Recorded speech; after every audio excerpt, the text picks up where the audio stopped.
ముచ్చటగా 3 రోజులు జరుపుకునే సంక్రాంతి పండగంటే అందరికీ ఇష్టమే. ముఖ్యంగా గ్రామాల్లో అయితే వారం రోజుల ముందు నుంచే పిండి వంటకాలతో పండగ వాతావరణం మొదలవుతుంది.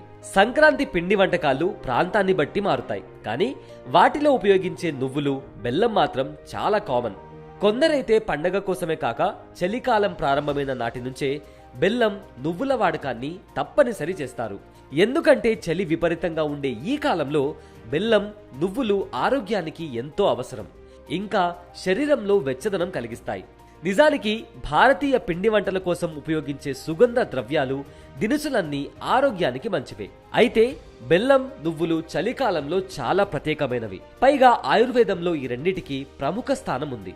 నువ్వుల్లో mono unsaturated fat, calcium, magnesium, omega 6 fatty acids, iron, zinc, vitamin E, antioxidants వంటి అనేక పోషకాలు ఉంటాయి. అలాగే బెల్లంలో కూడా vitamin A, vitamin B, sucrose, glucose, iron, calcium, phosphorus, potassium, zinc, magnesium వంటి ఎన్నో రకాల పోషకాలు ఉంటాయి.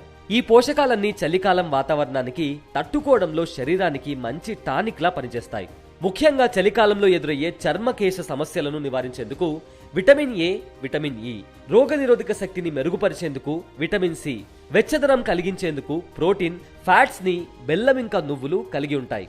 అలాగే ఎముకలు, దంతాలను బలోపేతం చేసేందుకు కాల్షియం, ఫాస్ఫరస్, రక్తహీనతను తగ్గించేందుకు ఐరన్, రక్తపోటును తగ్గించి గుండె ఆరోగ్యాన్ని మెరుగుపరిచేందుకు మెగ్నీషియం, జింక్, ఇలా బెల్లం, నువ్వుల్లో ఉండే ప్రతి పోషకం దాని ప్రయోజనాలు కలిగి ఉంది. ఇంకా బెల్లం, నువ్వుల్లోని పోషకాలు జీర్ణ వ్యవస్థ పనితీరును మెరుగుపరచడం ద్వారా బరువును నియంత్రించడమే కాక శరీరానికి తక్షణ శక్తిని అందిస్తాయి.